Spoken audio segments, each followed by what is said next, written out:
be with all you here, and I'm happy that you invited me to present a little bit my experience in the politics, but not only in the politics, but also during my professional career. It was not so easy to combine professional life with the family life.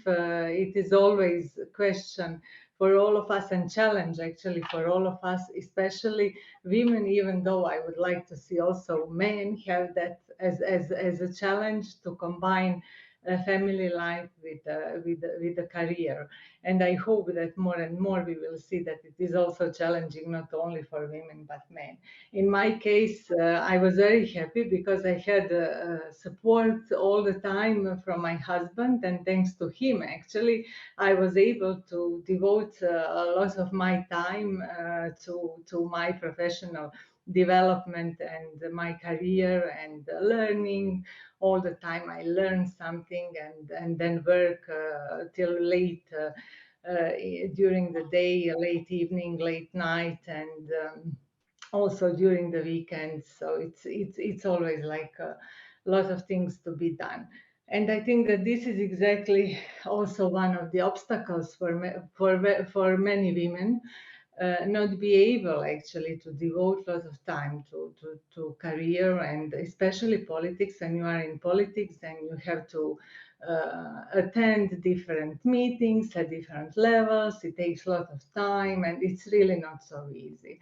So it is very important to have this support of the family as a whole.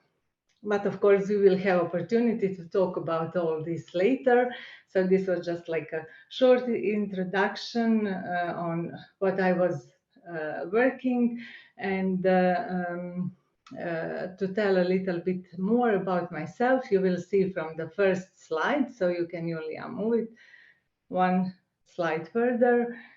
So this is my career in brief. When I finished economic faculty in Zagreb, I started immediately the same year as a trainee in Department for Government Accounting and Financial Reporting in the Ministry of Finance. And then I had career as by the book, so I advanced step by step based on my accomplishments and knowledge. And the biggest step in my career was when I became a state secretary and also negotiator for Chapter 22. So Croatia was out of the European Union till July 2013, and then before that, starting with 2005, actually we became like candidate country, and then we had to work on this negotiation with the European Union and accession to the European Union.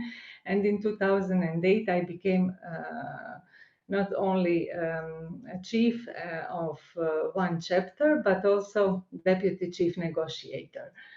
So I was very happy to deal with this, but why I'm mentioning this position, this is fourth point from the top, because this position of state secretary is political position, but I was appointed at this position without any political background. So at that time I was not actually politically active, and I was appointed based on my knowledge, on everything what I invested in my career. And even hints from the European Commission went into that direction to the Prime Minister and Minister, that it would be good to have somebody like me to deal with Chapter 22, to deal with negotiation process, that it would be beneficial for the country as a whole. And this is how I actually advanced in my career to that political level, even though I didn't have political background. But then in 2011, in Croatia, we had elections, and new party came into power.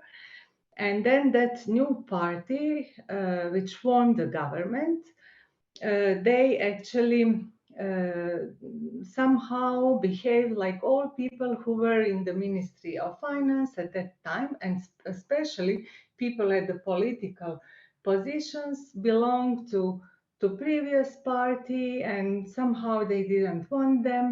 And I decided myself that I don't want to start now from the beginning, convince somebody that I really know my job. And I left Ministry of Finance, and then I established my own company, Center for Public and Non-Profit Sector Development. It was a non-profit organization, and together with this non-profit organization, I started my own business. And this was very interesting because it was very successful. But also at that time, a party which was now opposition party, and it was party in power when I was state secretary, invited me to establish one committee within the party and help them to criticize or to follow and monitor what is government doing in the field of the European funds, economic policy, and everything what was my expertise. And then I decided to do that because I was really attached to my job in the Ministry of Finance, and I wanted to see Ministry of Finance and whole government, all other ministries successful and very acknowledged in front of the European Union and the level of the European Union. And then I said, okay, if I'm not inside, at least outside, I can, with constructive critique, help and support them to do something better. And this is how actually my political career started. Because then I was invited also by the party, because I was very successful in running that committee within the party. I was invited to be on the list for the European Parliament. And at the beginning, I refused that because I wanted to continue with my private business. But since they insisted, I said okay. But I thought I will be last on the list, and okay, I can just help them with the list.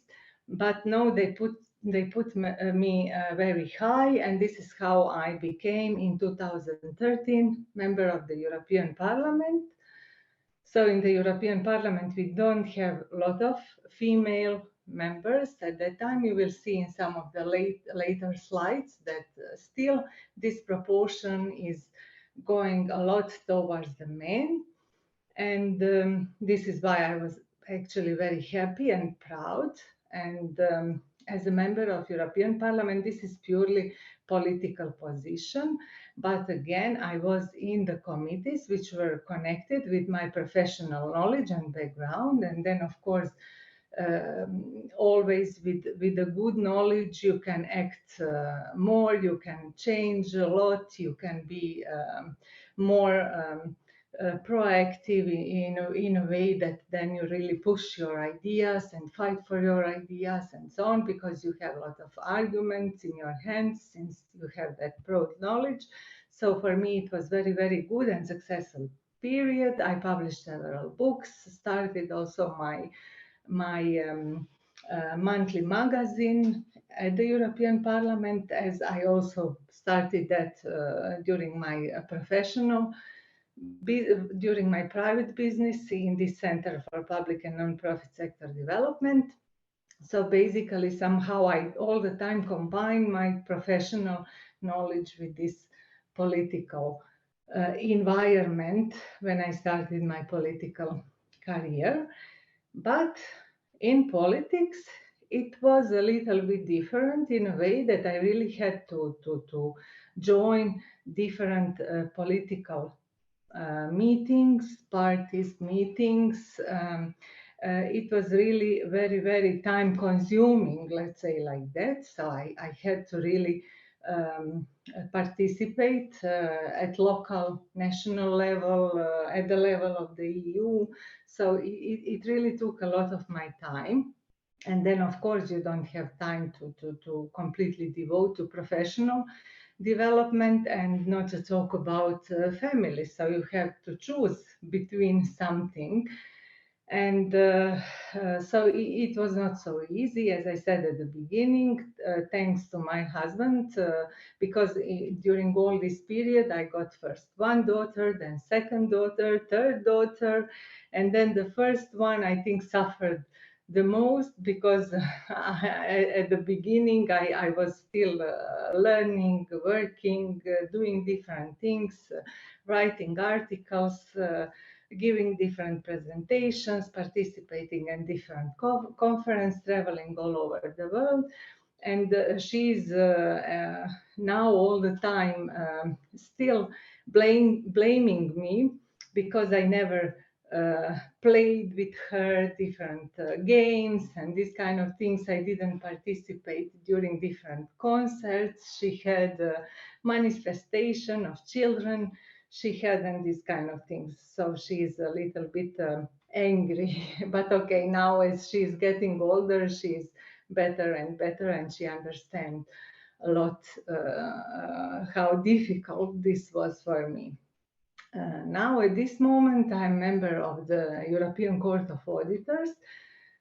I actually, and this is again my step back from the political career, let's say like that, because I'm not anymore active in politics, because we as members of the European Court of Auditors cannot be politically active, and it is a really pure professional position.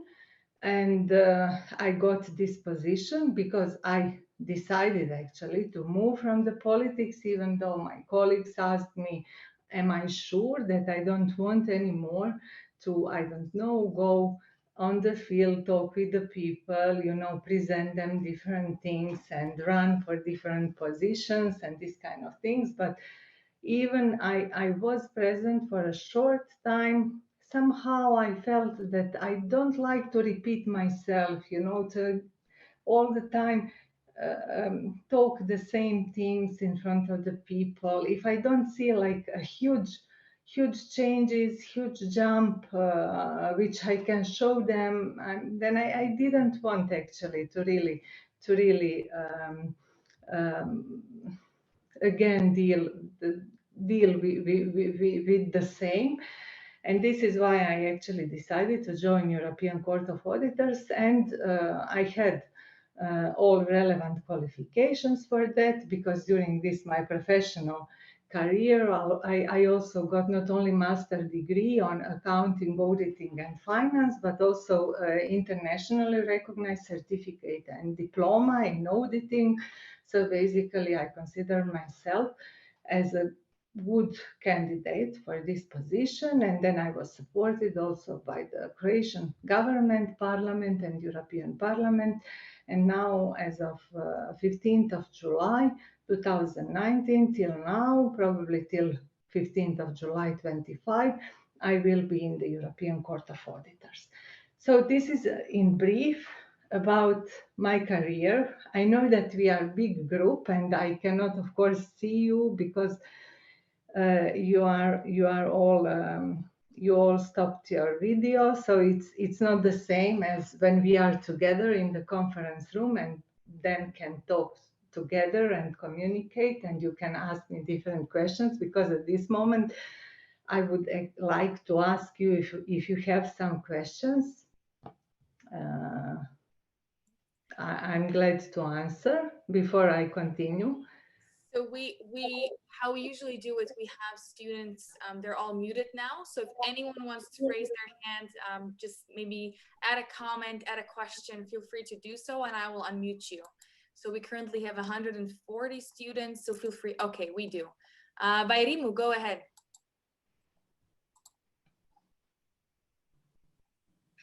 Hi, everyone. Mine is actually just an appreciation of just the introduction that she has given us about her. The fact that she projected family dynamics when it comes to women in politics, and not just in politics, even professionally in your career, where more often than not, it's such a huge decision to make, and you you feel obligated. It's like you have to choose between family and your, you know, your career or your success, even in politics. So thank you for bringing that out. Thank you very much. Yes, exactly. Go ahead.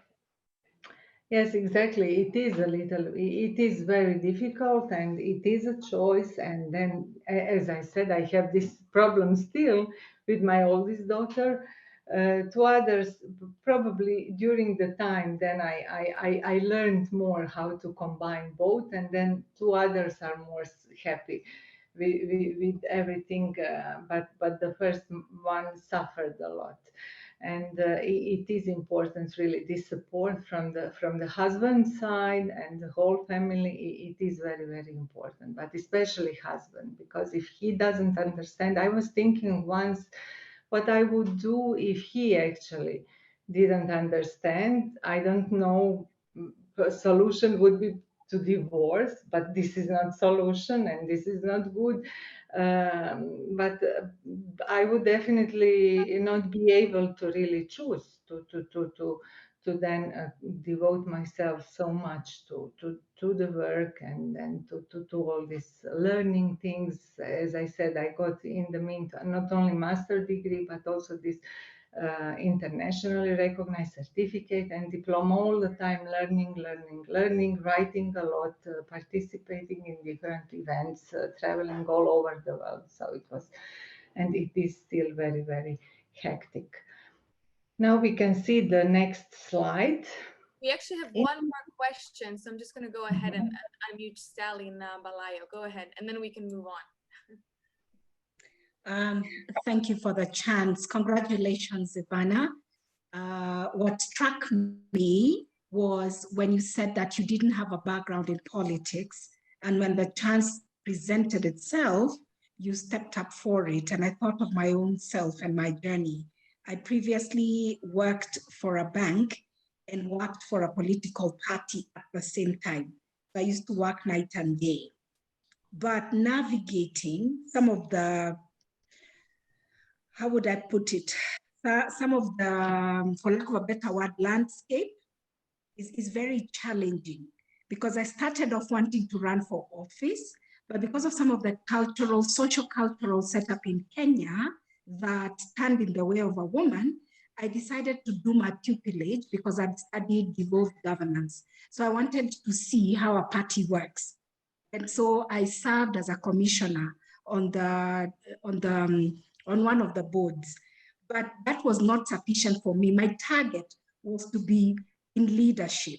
So how would you guide me to navigate some of those other underlying currents that make it very difficult for a woman to navigate, particularly when certain other expectations, and those from Kenya would understand when I say that sometimes women get compromised and roles come to them, transmitted through other ways.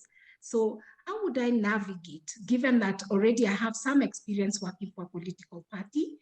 That dispensation is coming around again, and I want to put myself out there again. I want to position myself. How would I navigate based on your very excellent experience and achievement? Thank you. Mm-hmm.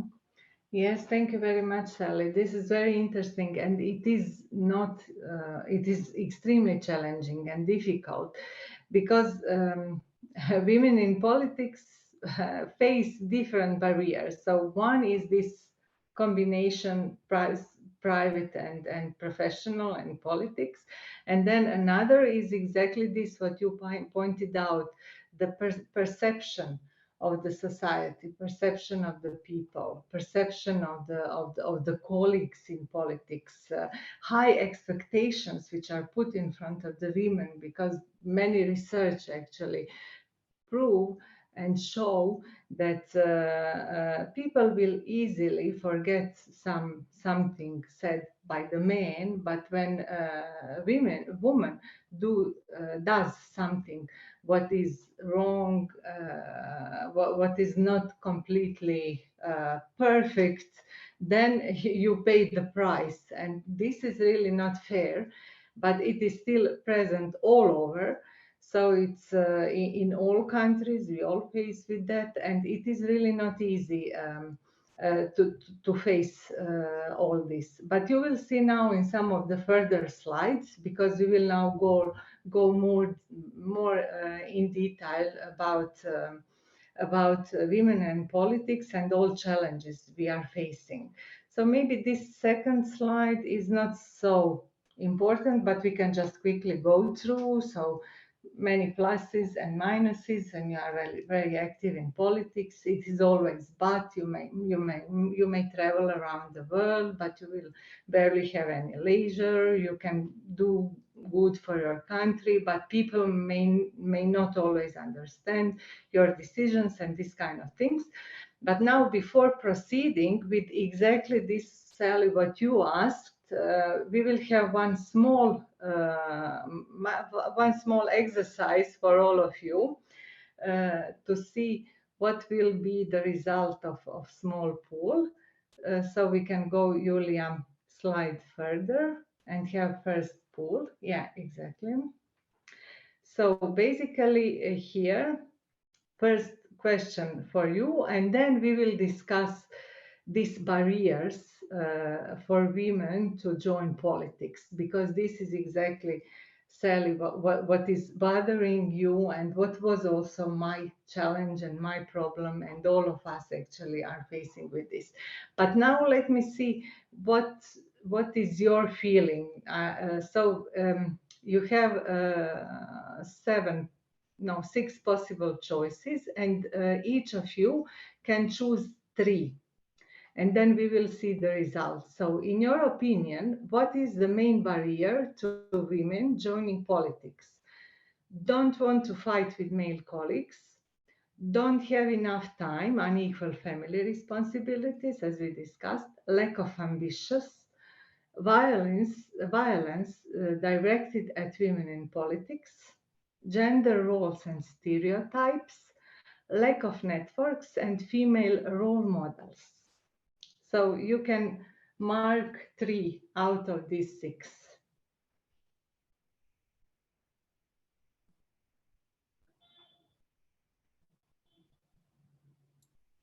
So we currently have 68% of the students who answered the poll. So we'll give you guys another couple of seconds, and then we will share the results.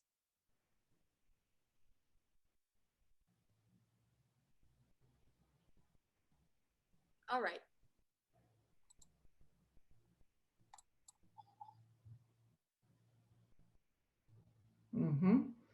So the first place goes to gender roles and stereotypes. Yeah, this is what I expected actually.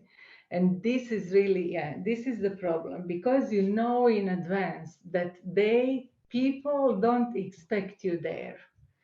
And you know in advance that probably you will not get enough support. And this is why we actually gave up, and we decide not to involve and enroll ourselves in politics. And it is really not easy to change. We will see later, and we will have another small pool also for this, how to change this and what to do, what can be done. There are some tools, but it seems to me that it will still take a lot of time to really overcome all these stereotypes and gender roles. Now I have to share with you one story which my middle daughter told me. So in the school, so when I joined European Court of Auditor, I moved from Croatia to Luxembourg. And in Luxembourg, my daughter enrolled in European school. And you know, Luxembourg is like the most developed country. People are open-minded. You think you will not actually face any stereotypes, any difficulties, especially regarding gender roles and these kind of things. And then one day, my daughter came home and she was furious. She was so angry. And then I asked her what happened. That day, they had this gender swap day in the European school.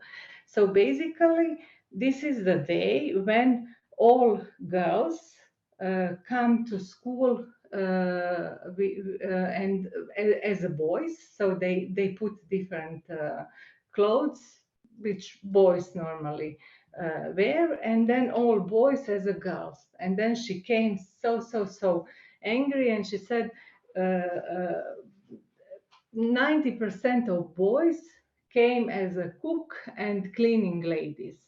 And she was furious, like, what is this? So they see us only as a cook and the cleaning ladies, and that's a terrible. It was really, and it is really embarrassing, you know. It's in the richest country in the world, and you know, you really don't think that you will face something like that. And this happened, and then I also protested in front of the school, and I actually sent letters to the director. They should actually change this, because this is not fair, and how they treat actually girls then in this case.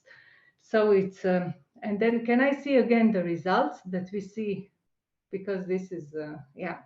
And then second, which you choose, is this violence directed at women in politics. This is also, I really like how you answered, and this is exactly the list I would do also. So this violence is terrible. I don't know if you have heard about our president, because Croatia had president which was very famous all over the world actually, and she positioned, I think, very well Croatia internationally. Kolinda Grabar-Kitarović. Have you maybe anybody heard about Kolinda? Yeah, she's really, I also love her a lot, and she's really so nice and very, very smart and great person. But unfortunately, in Croatia, she faced a lot of difficulties, because journalists all the time talked what she wears, what kind of dress, you know, what kind of haircut she has, and these kind of things, makeup. Everything is more important than what is she saying, what she's doing, and these kind of things, her messages and something like that. So and only once she had one speech which was not so good, which was not so great, and then they did so many terrible spots out of this speech, making her silly, and it was really terrible. And now we have male president who is 1,000 times worse than her, but okay, he is not facing at all this kind of critics or something like that. So it's terrible, and definitely very, very for all young girls thinking about becoming and running for some important positions later in their life. This was very, very bad message and bad example, because nobody wants to face something like this, because they saw her beautiful, smart, nice, great person, and she was actually under heavy violence all the time. And of course that nobody wants that. And this was not something what created like favorable environment for other girls in Croatia. Even though she was like a role model, but based on her example, now more young people don't want to join the politics than that they want, and because of environment, and it's really terrible. And then also all other what you said, especially this don't have enough time. So we already discussed this, because you have really to participate at different meetings, and oh my God, they are all the time. You know, I was so shocked when I started actually, and when I started to participate.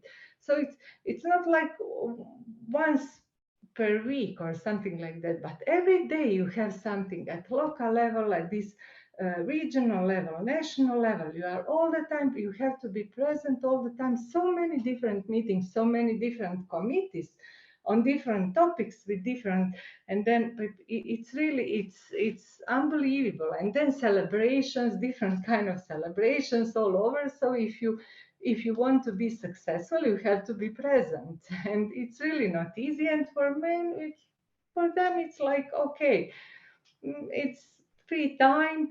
They just make friendships and play football, do who knows what, and they enjoy. And for us, it's really like, now we are taking time from our family to be now with people who we don't know so well, but we need to know if we want, of course, to be present and to progress. So it is very, very, very difficult and different between men and women. And then also, what is your fourth choice is don't want to fight with male colleagues. This is also true, because no, fourth is lack of networks and female role models. This is also very, very true. Lack of networks, especially because this men's networking is far, far more developed and present. And then this fight with the male colleagues, also very lack of ambitious. Yeah, it is less about lack of ambitious than all others. I completely agree with how you actually put the order. Thank you very much.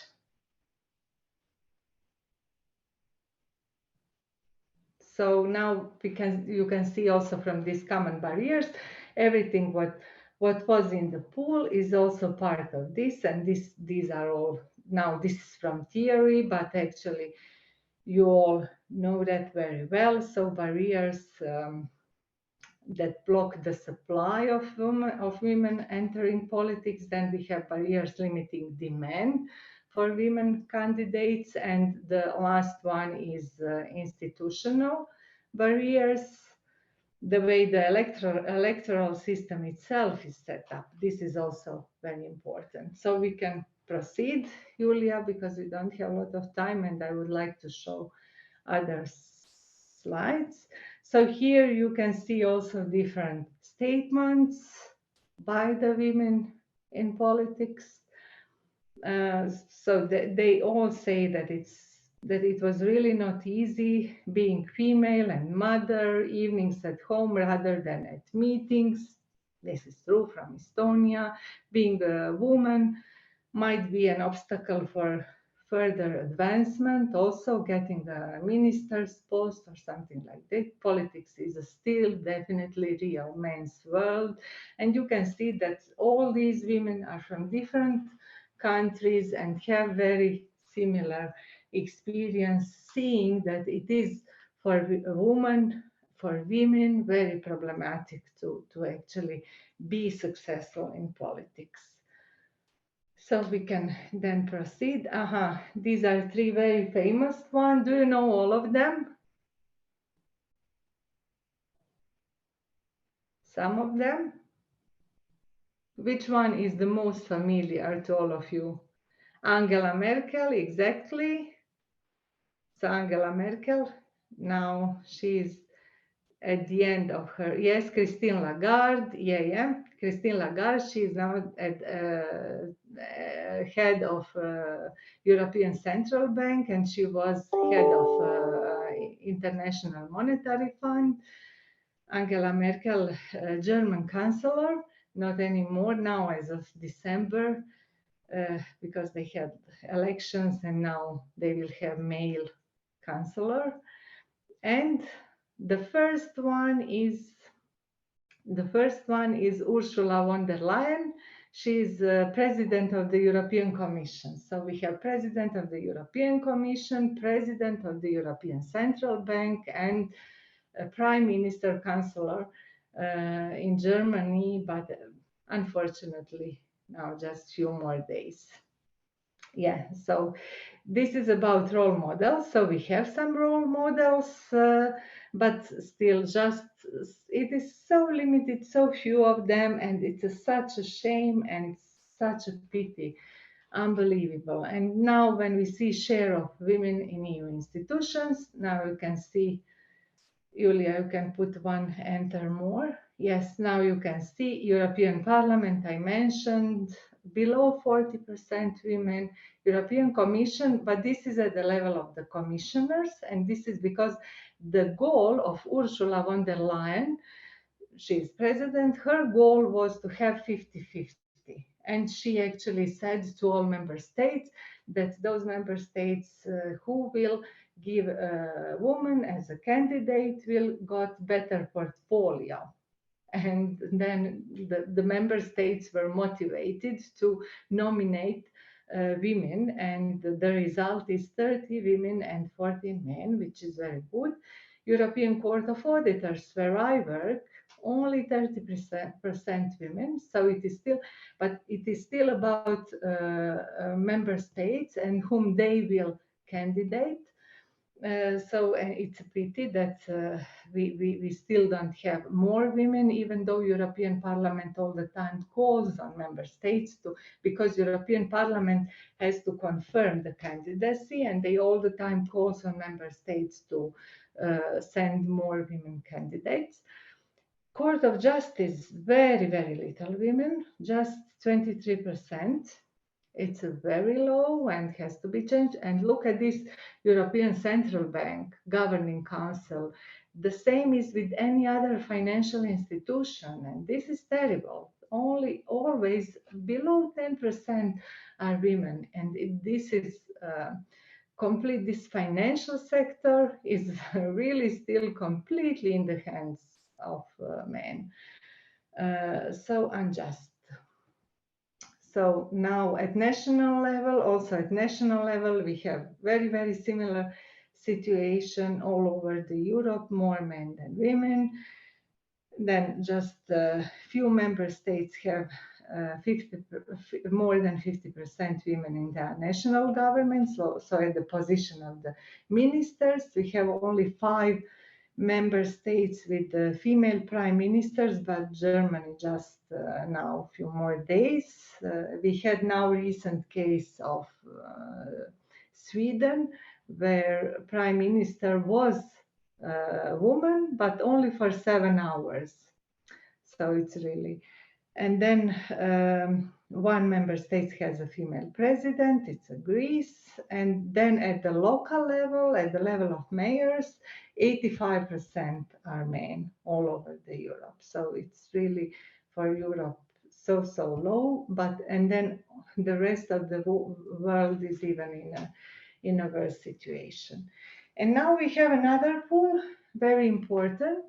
So with the first pool, we actually went through these obstacles for women to join the politics. And now the second one, in your opinion, why do we need more women in politics? Why it is important to have women in politics? We have obstacles, and now we see that number of women in politics at different positions is very, very low all over. And now why we have to change this?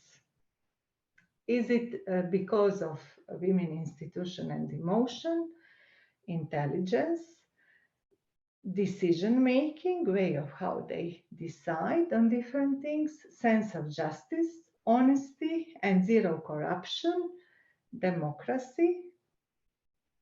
Democracy meaning that we need like different views, different way of thinking to then be able to really get best out of this variety of thinking when we have like half men, half women.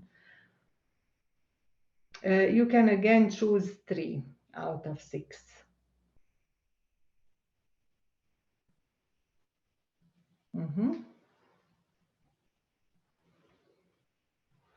Yes, so here, as a result, we have, Julia, did everybody participated, or do I have to wait a little bit more, or? It's just because it's taking too long, so I want to make sure that we can finish in time. Some students have internet and Wi-Fi connection issues, so they need, it's just the way. So they had a whole minute to fulfill it. Uh-huh. Okay, but I really like this that you also put decision making as a very important, because yes, it is really that style of women is different and very important. And it is very important to have these different styles, and this is why decision making and democracy definitely, and also yes, intuition, emotion. Yes, it is. We are different, and this is what you show also through your answers, because you probably it was not easy to choose. We are different, and exactly because of that men and women are different, it's very important to have half and half, or even a little bit more women. I would like to see more women participating at the highest position, but this is really a dream at this moment, because as high as you go, less and less women you meet. And this is terrible. And this is really more and more man world become. And this is what I really hate and don't like. And I hope that we can change that. And now we will jump to this third pole, because this third is the most important, because it is about how to change this. What can we do to change this? Yeah, this is the third one. So, in your opinion, what could be done to encourage? Now I'm. Yes, just 1 second, because the setting went back to normal, and that's why the students were just able to choose one instead of multiple. Give me 1 second. I hope that I'm not too quick and that you can follow everything. It's because we are so big group. And okay, so the third one, in your opinion, what could be done to encourage more women to engage in politics? So we have again 6, you have to select 3. Changes in education, obligatory quotas, you all know, of course, about this, equal sharing of family responsibilities, equal salary, respect, recognition, and appreciation, training and mentoring. So you have few minutes to vote.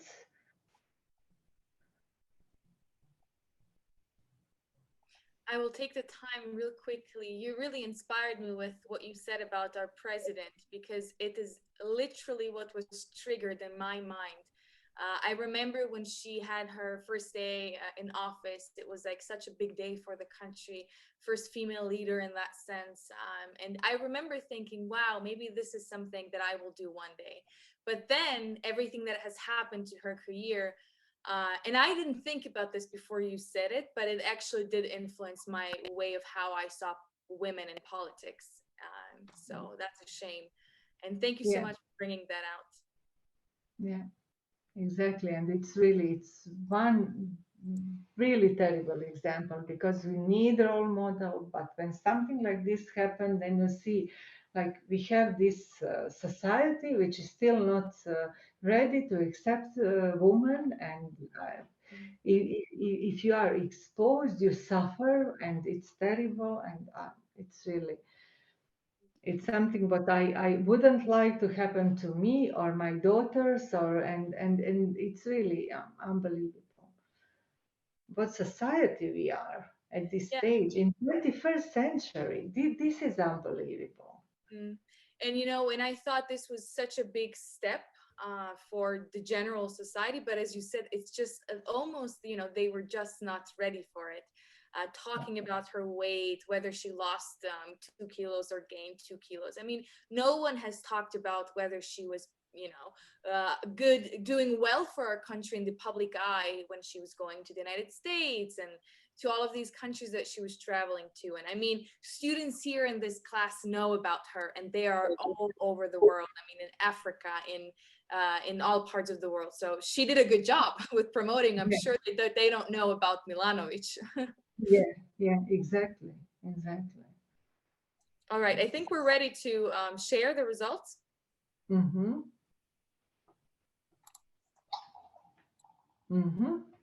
Very interesting.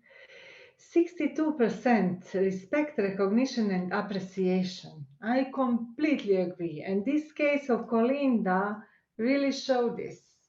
Because, of course, if we had with her different situations, she would be this role model inspiring all girls and young women to enroll in politics and start their careers. But now, exactly because of this lack of respect, recognition, and appreciation, we have completely different situation, and this is happening all over the world.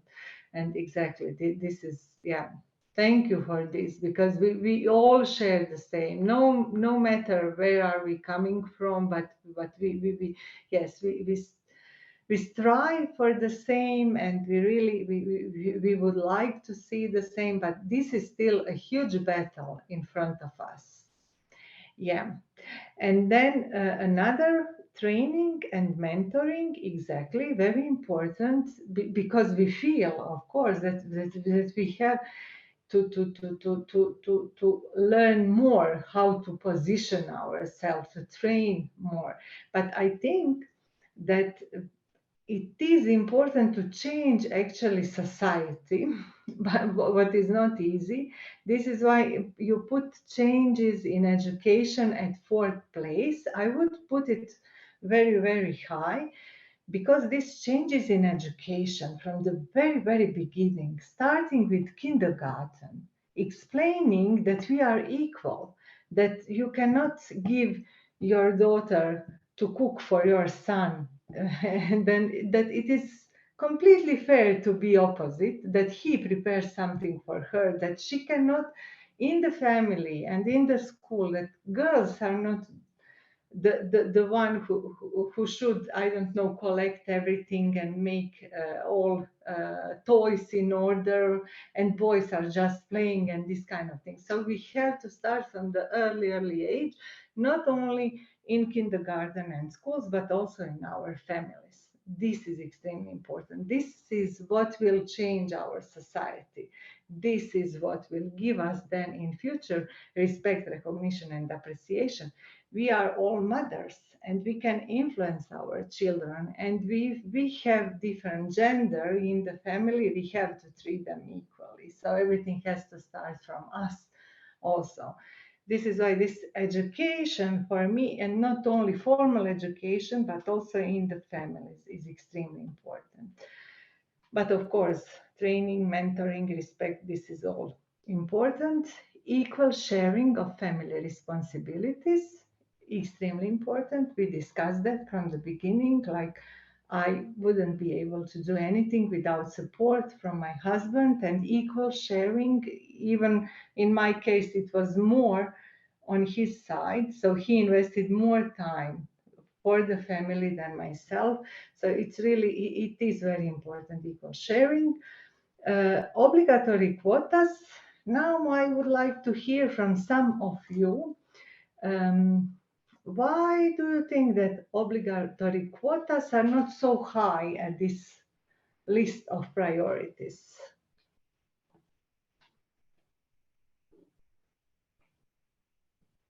Does anybody can try to think and explain? What do you think about quotas? Is it important to have quotas? Would you say that no, we don't need quotas at all?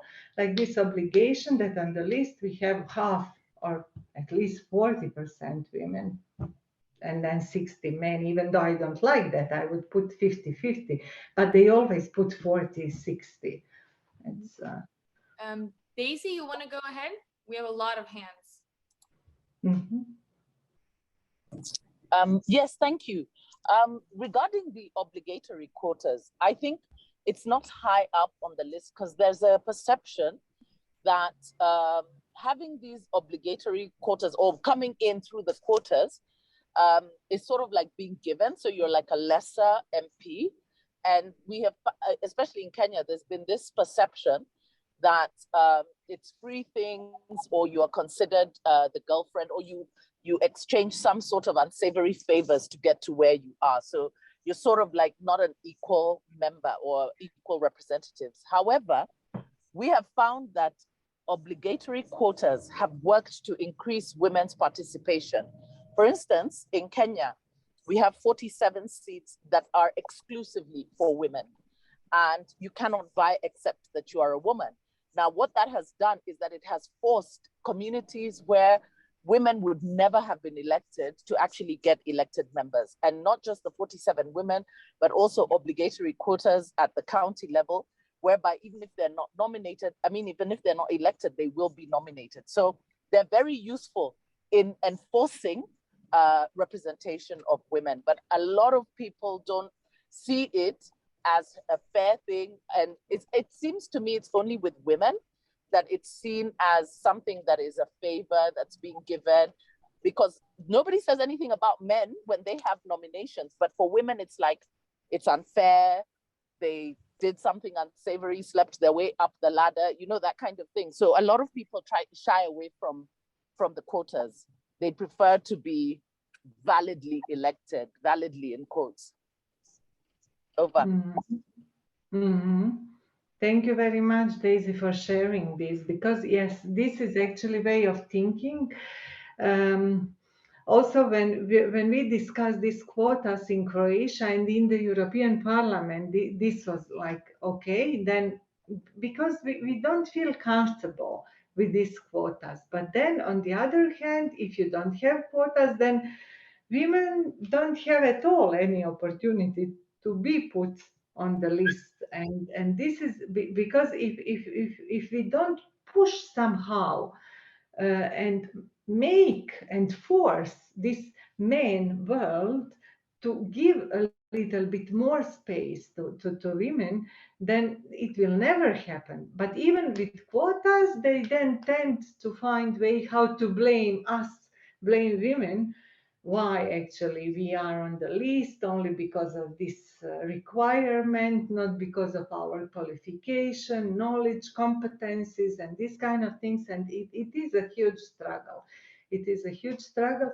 But I think, for example, from my experience, that thanks to quotas in Croatia, in party which I belong before my joining the European Court of Auditors, thanks to that, we finally had some smart, bright, brilliant women on the list. Finally. Without quotas, they would never see the list for national parliament or for local parliaments, never.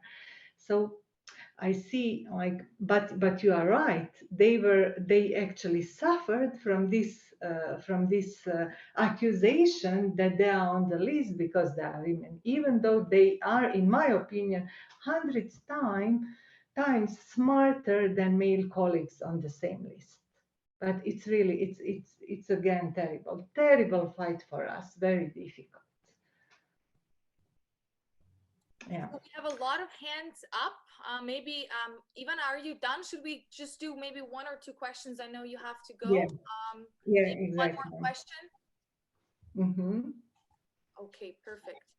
I unmuted someone. I'm not sure who I unmuted. Yes, there you go. Hi, this is Catherine. Thank you very much, Ivana. I have one question regarding the quotas. Are there any sanctions for non-compliance? Because I know in Kenya, we've not been able to implement the two-thirds gender rule in the parliamentary, constitutional and legislative seats. So are there any sanctions in your country for non-compliance?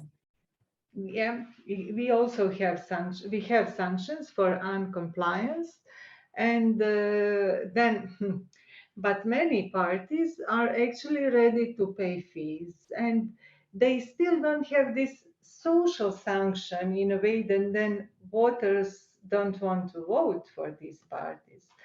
But they have to pay fines. They have to pay fines, and they are ready to do that. Don't worry, they just pay, and that's fine. And it's really not fair. And I hope that eventually over the time they will pay in a different way, that actually people will stop voting for these lists where we don't have at least 40% of women. But who knows how long we will have to wait. Any other question? Of course, the presentation we will get, I think that it was more important to go through the polls and see how you actually see what is your perception, and everything what you said for me was also very, very valuable, and how you voted and the list you made. It's really amazing because you really pointed the most important. Yes, I will share the presentation with everyone via the platform as well, so you can go through it in your own time. Maybe one more question, Jackie?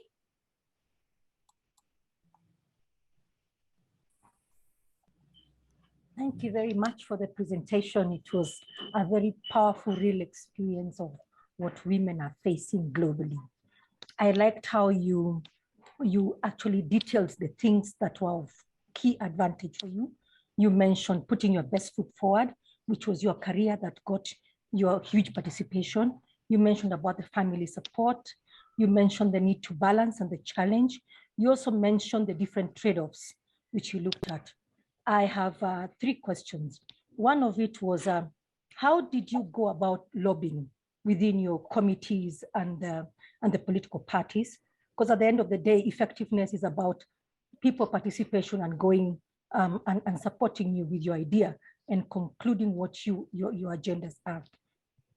The second question I have is that you mentioned about connecting with the representative, meetings going out. And we know from our classes and from our experience, men and women connect differently. A man will attend as many meetings as possible, and he'll be able to disconnect when he gets out of the meeting. But women are involved. When you hear issues or you participate in groups, you carry it along and you want to think further about it. How did you manage to connect and disconnect in a way that you do not take your community home when you reached home? How did you balance that emotional connection and disconnection of issues, which men is very easy. The moment he walks out, it's forgotten. He can now go and balance that. And my third and final question is that how did you negotiate your give and takes, both in terms of your family, because at the end of the day, much as you have a supportive family, you don't want to assume that and take advantage of it. You want to make sure that their life also is balanced. It's not, they don't sacrifice so much, so that you can keep a healthy balance in your marriage and relationships. Thank you. Yeah. Thank you, Jackie, very much for these questions. These are extremely important, actually, to really be able to be active in politics. So first, lobbying within the party and how I actually get people supporting me. This was interesting because actually this is something what was the result of my previous work and career and professional knowledge, and then they actually recognized me because I was in Croatia responsible for the European funds, and from European funds many projects all over Croatia are financed, and then everybody knew when they hear my name, they connected myself with the European funds and different projects. They knew that I am very professional, that I know very well my job, and this is what actually gave me appreciation from their side. So because of that, somehow it was smooth because I came from the ministry, from the environment where I was very much appreciated as an expert, and then I became politician, and then people in the party somehow liked that, and they were all the time talking with me with the respect, calling me to help them with preparation of the projects, with some problems in implementation, calling me to have different conferences and lectures about auditing, project management, and these kind of things. And then, of course, since I published a lot of books, and I was publishing also this monthly magazine, they were reading what I'm doing, they were reading articles, using my books. This was also very welcomed by young people, students, and then also youths in the party. this is what actually helped me a lot to be recognized. And then at the end, when we end up on the list and ask people to support and vote, they supported me, they voted for me. And for me, it was then in that way easy, not easy, but easy to get votes. Then this balancing with connection, yes, you meet people, then you see different stories, you hear different stories, faiths. It's really not easy, and you take that with you, and you are completely right. We don't close doors and then forget. I was always trying to solve the personal problems and situation of people all over who were coming to me asking for different help and support, and that part is not easy at all. Definitely it's not easy. Then in the European Parliament as a member, I had like small office with several people, and we were all working days and nights because we tried to answer each and every question, support all people, help all of them. So did we succeed completely? Not completely, but at least many people are satisfied and happy with what we did for them. But it was not easy. It was really difficult. And this is then connected also with this life balance between family life and everything what I did during my political career and professional career. So again, it is not easy, but of course I tried to use my free time with the family in a more quality way, in a way that I really sit and talk with my children, see what they need, try to support and help them to do, encourage them to do and get what they need. And but the most important was really the role, and it is still the most important, the role of my husband, because all three of them are very, very close to him. And when they need something, they always call him because they feel that he's always there. And I was not always there. And in case if he was not like this, as a mother, I would suffer and I would not be able actually to allow myself not to be always there for them, because I knew that they need somebody, but I was somehow confident and calm because they had him. So this was like big, big, big and important support during my career development. Dear Ivana, thank you so much for sharing on a personal level, for answering the questions, for showing that it is possible to be politically active as a woman. You are truly an inspirational leader, especially to me. Thank you so much for coming in today. We're already 11 minutes past the usual times for our class. I want to thank all of my students who came in today, all of the amazing women that I have in this class. I'm always so proud of you, especially when we have guest speakers and I see how how you interact and everything. Thank you for both of that. That's actually it. I wish you a safe trip back to Luxembourg, and thank you again for joining us today. Thank you very much, Julia, for invitation, and thank you all for participation. I wish you all the best in your work and political and professional and personal life and career. Thank you. All the best. Bye. Thank you, everyone. Bye. Have a good week.